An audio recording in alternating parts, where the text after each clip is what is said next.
everyone, welcome back to another vlog. Today's video I'm going to show you guys how I take and edit all my photos. If you didn't know, I'm a photographer.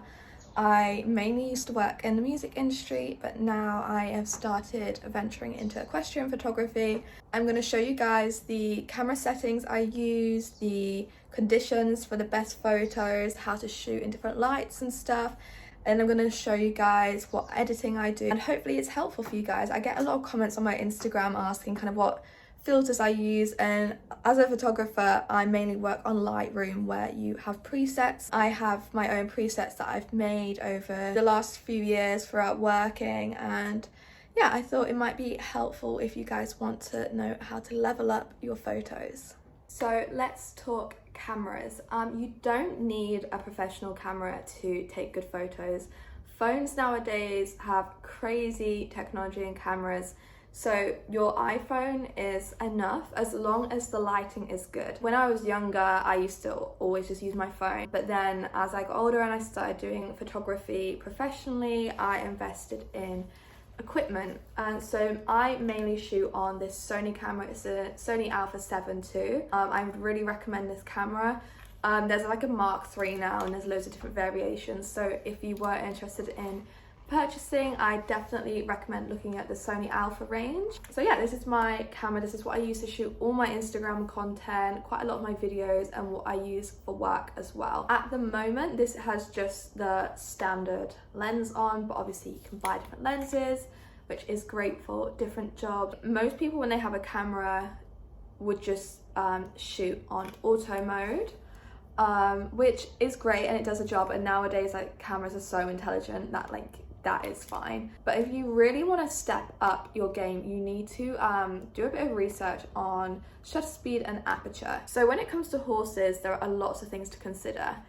If you're shooting like an action shot where there's a lot of movement, you want to prioritize your shutter speed. If you're shooting more headshots or artsy photos, you're going to prioritize the aperture more, which is the depth of field, so kind of the blur of the background and stuff. I'll post a little kind of example here so you guys can see the difference in apertures. If you're just starting out, you don't need to worry too much about all this, but if it's something you have the time to learn about, it will definitely pay off in your photos. So I have a photo shoot today with Ash. I do equestrian photography, so if you are interested in booking a photo shoot with me, just drop me a DM on Instagram and I can send you my website or my price list. But yeah, I'm gonna do a photo shoot with Ash today. I have a few more photo shoots this week, and I'll take you guys along and show you what I do, how I pose them, lighting, composition, and then I'm also going to show you guys exactly how I edit my photos.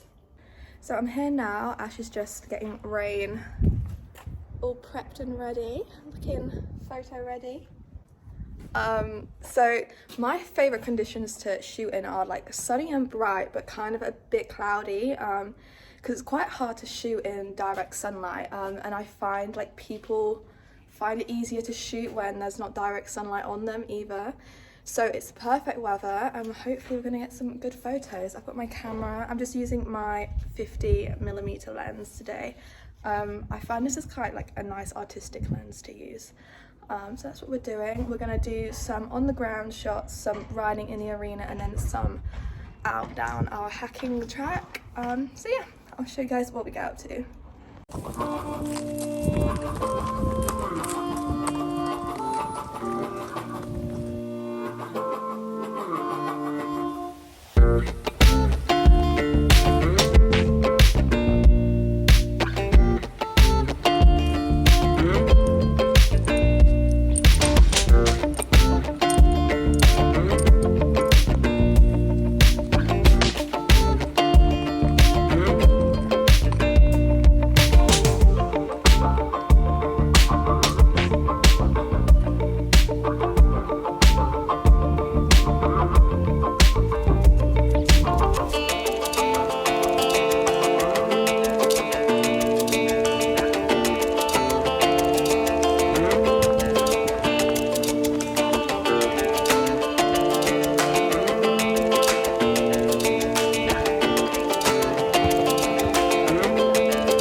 So after the photo shoot, it's time for editing and processing. I do all my editing and processing in Lightroom and Photoshop, and this is just some examples of some photos I did for a customer. So I'm going to show you how I edit my photos to go from this, which you can see is very underexposed and no detail, to this, where we can see more detail, there's more depth, and it's just a lot more of a more aesthetic photo. So I have spent years making these presets. I've completely made them from scratch myself, and you can see the difference they make. And despite having these presets, every individual photo I still go in and make these adjustments on the right. It's really important not to just use a one-fits-all approach to your photos because the lighting is different in every single photo. So here is an unedited photo that I'm going to edit along with you guys so you can see exactly the process I would take. This photo is quite difficult because down on the left it's very underexposed, whereas the top half is quite overexposed, including detail on her face. So we're going to have to balance this, bring out the colours and the details. Now I always start over here with the light tools, and my main tool that I'll go to is shadows. Immediately I'll bring the shadows up so I can see exactly what detail I have to play with. This will have a knock-on effect to the overexposed areas, but we can go and fix that later on. So immediately by lifting the shadows I can see that I actually have quite nice contrast and lighting on the horse, which is where I want the main focus to be. So that's great. I'm going to bring that exposure down just to balance out this overexposed top half. And as you can see, that has really given a bit more detail to the sky and given some more shadowing on Daisy's face. So next, I'm going to go in with the blacks. Now, blacks do a similar job to the shadows. They're going to lift up those super dark shades and tones. And because he's a dark horse, this tool is very important to draw out the detail and get more depth to his colour and tone. So you can see here as I take that black tool up, we get more detail in the darker areas of his body. And of course this applies to the whole photo, but even in the background tree area you can see that it brings out so much more detail in the photo. My personal style when editing is quite warm, so I'm going to bring the temperature up slightly just to bring out more of a golden tone throughout the photo. As you can see, this has quite made an orange impact on Daisy's face and Norman's coat. But again, we'll go back and balance this later on. The main colour in this photo is obviously Norman's coat and Daisy's purple outfit. So I want to really use that to my advantage. So I'm going to slightly bring the tint up to be more pink or purple than green because I absolutely despise green in the photos. Now I never tend to play with vibrance or saturation on my photos because I do prefer a more muted tone in my photos. And I tend to prefer to balance the colours individually in the colour mixer rather than boosting the whole saturation. So here you can see I'm focusing on the orange shades, and I'm going to take that hue down a bit so it's less kind of yellowy green and more dark. The saturation I also drop. Like I said, I like quite muted colours, so I'm going to bring that down just so the colours blend and are more pastel toned. And with the luminance, I'm also going to drop that. Now, if we went the opposite way, it would make the highlights more white, but we like those golden tones, so I'm going to bring them downwards. Next, moving on to the yellow shades. Now, the highlights are pretty yellow in this photo, around his muzzle and stuff. So we're going to make this warmer by dropping it down this way, rather than going to the green end of the spectrum. And you can see now it blends and is more complementary to the purple outfit and is more of a uniform shade rather than different colours within his coat. Again, bringing the saturation down to create more muted colours, and again with the luminance we're also going to drop that slightly just to keep it more balanced.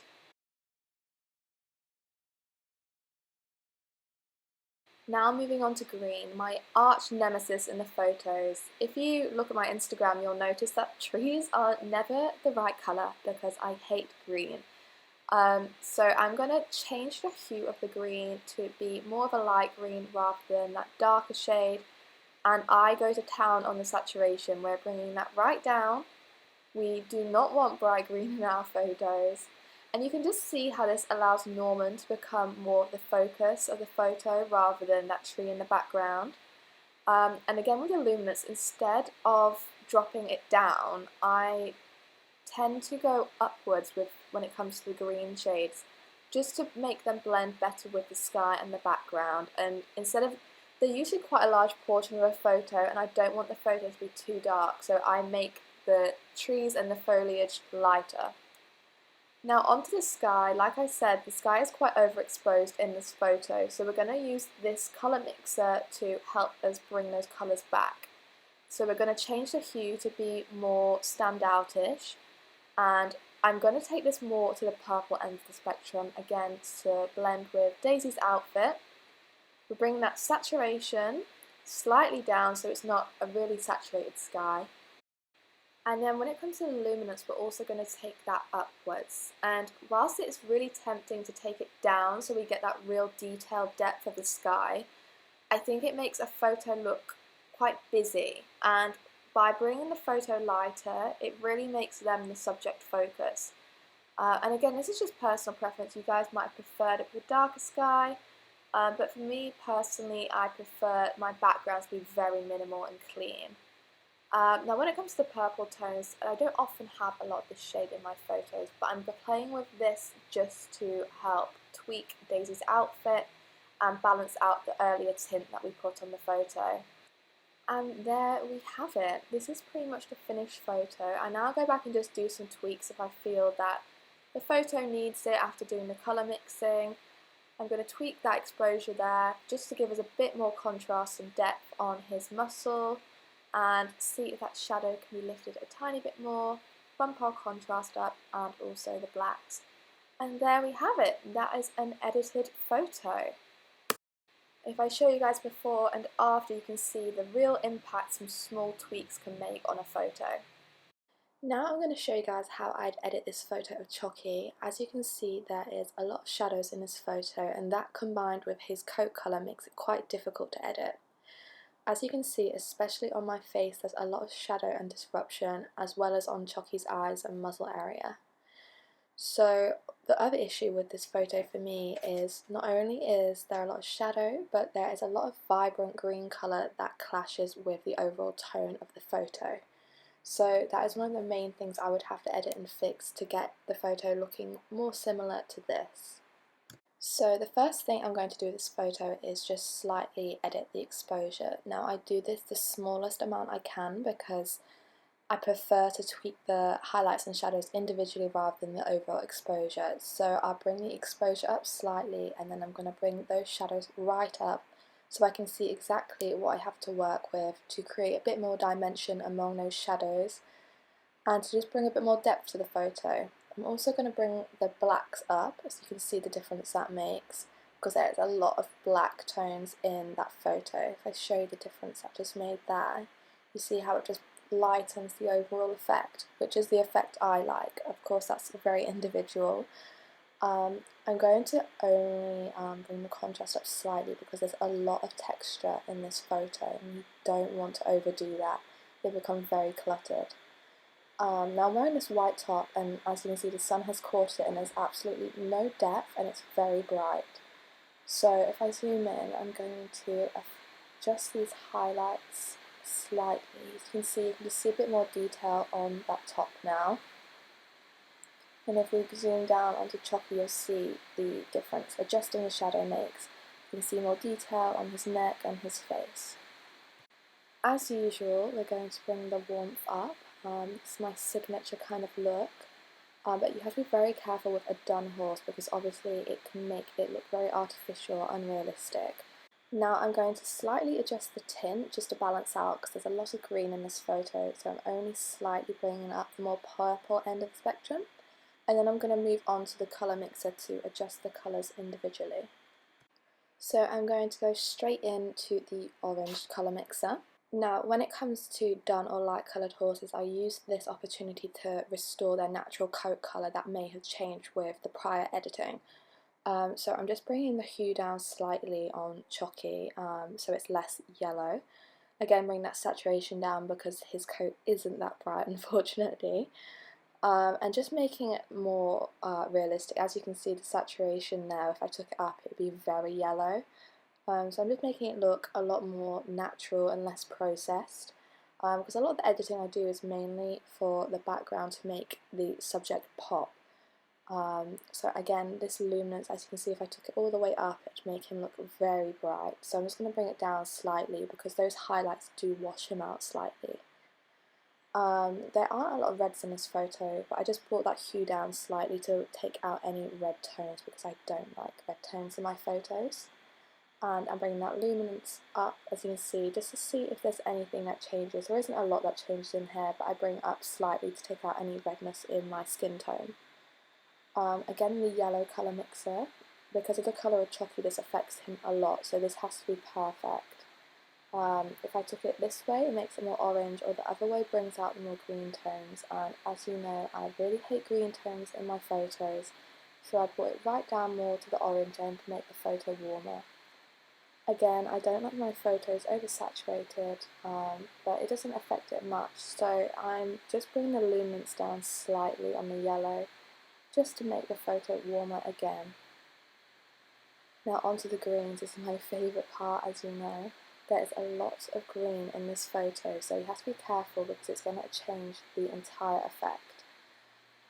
So I'm going to bring the hue down, so it's lighter instead of a darker tone, so then when I bring the saturation down, it's more of a pastel colour. I love dropping the saturation out like this. It's not everyone's look, but this is how I edit my photos. And it just really helps his colour stand out and it blends well with him. Because there's a lot of green, I don't want to bring the luminance down because it darkens the entire photo, so I'd rather bring it up to create a lighter, more airy effect. Now onto the sky and the blue tones. So I really want to distinguish the sky from all of the other greeny blue tones we have going on in the photo. So I'm going to bring that hue up so it's less green and more of an actual true blue. As you can see the difference there when I move that slider. And I'm actually going to bring the saturation right up on this photo. I usually take it the other way, but the sky was already quite overexposed, so we want to create as much blue in the sky as possible. With the luminance, I'm actually going to bring it right down like that, so we can see some definition in the clouds and some separation from the background and the sky. Now when it comes to the darker blue, I'm only going to bring it up slightly. I want the colour, but I don't want it to be overwhelming, and I also want it to match the other tones in the photo. So I bring that saturation up slightly just to get the colour. As you can see, the luminance, if I dropped it down, it would look almost cartoonish, I think. It's almost very melodramatic. So I'm bringing it down slightly, just again, we get the definition of the clouds, but it's not fake and it doesn't take over the photo. So this is how our photo is looking. Again, go in, make any minor tweaks that I think I might need in the photo. In my opinion, the photo is still a little shadowy, so I'm going to bring those shadows up another 20 points just to try highlight my face a bit more. And then I'm going to go in and use this radial tool. So this tool is great for targeting specific areas. So if I zoom in on my face, I apologise in advance, I'm going to draw that radius and place it onto my face specifically, where I want to really target the effect. And then I'm going to go in and take up my shadows just to try and ease up that shadow that's cast by the tree on my face. So if we take that up, you'll see how it's only editing my face and it's not editing any other area on the photo. So when we zoom out, you'll see that my face is a little bit clearer than it was before. So yeah, this is the finished product. I hope you guys like it. Again, it's very much my style. It might not be yours. Here is a before and after. Chucky is now the focus of the photo, and whilst we still have texture, the background isn't too overwhelming.